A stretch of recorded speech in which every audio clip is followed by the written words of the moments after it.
Well, Limpopo is one of two provinces in our country that got below 70% as a matric pass rate, joined only by the Eastern Cape.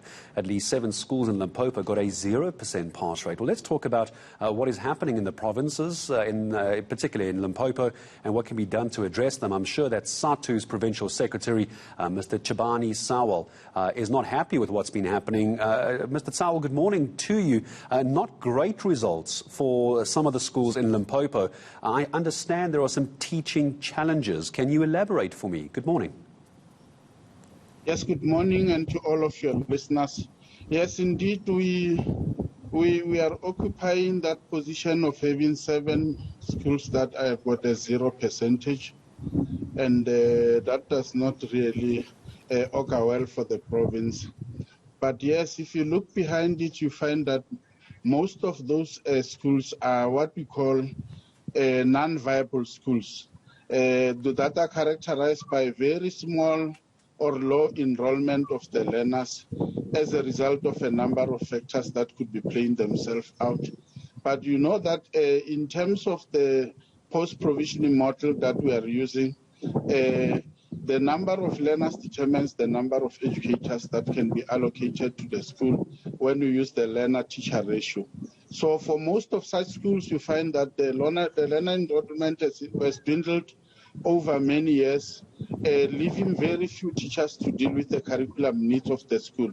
And in most instances, you find that the teachers that are remaining at the schools are ill-equipped to deal with the entire curriculum needs of the school in terms of the learning areas that they teach. And as such, you find that the majority of these learning areas are not even taught to the learners, or teachers just do whatever they can do to try and assist those learners. And in most of the cases, it ends badly like it has done now. Tell me about the Limpopo Department of Education, Mr. Sowell. What's their reaction been to this? Are you of the opinion that they are providing enough resources and enough support to the teachers that you say are overworked, underpaid, and simply can't cope with their jobs? Is the Education Department doing what they're supposed to be doing?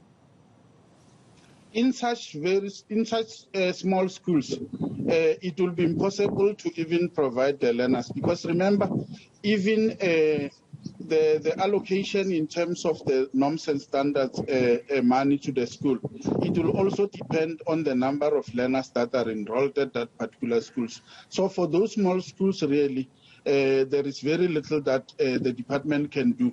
But what has been happening in the past is that for such schools, the department will do what we call rationalization of those schools through merging it with the schools that is nearby, so that you can maximize both resources in terms of educators and the like. But in most instances, the department will be faced with great resistance from communities that may be sentimental to the name of the school, because it was named after somebody they so much care about and love, and as such, you may find that there is quite a lot of resistance. But in terms of resources, it will be very impossible for the department to commit resources in such non-viable schools. And the problem there, I imagine, from the opinion of SADTU as the teachers' union, if those schools are not viable, it means, Mr. Sowell, that we could see teachers without jobs, potentially. How would you, as SADTU, like the Education Department, to address that issue for this year, to try and get back on top of education? Yeah, we'll still advise that inside schools they should strive to match them, because that is the only viable option that can happen now.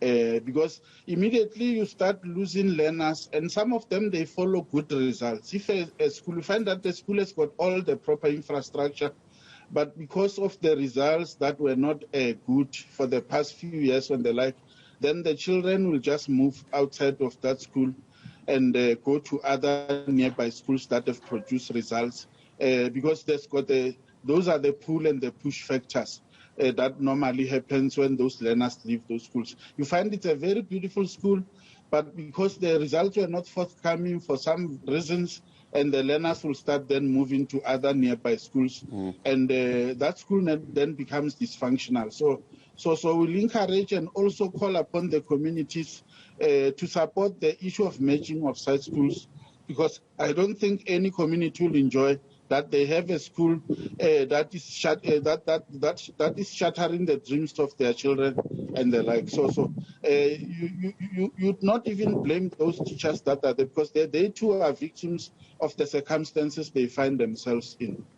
I appreciate your time, and I'm sure many will agree no communities want to see schools being shut down, especially in a pandemic such as this. Mr. Tjebane Sowell, Limpopo SADTU, South African Democratic Teachers Union, speaking to me about the teaching challenges in rural Limpopo. I thank you.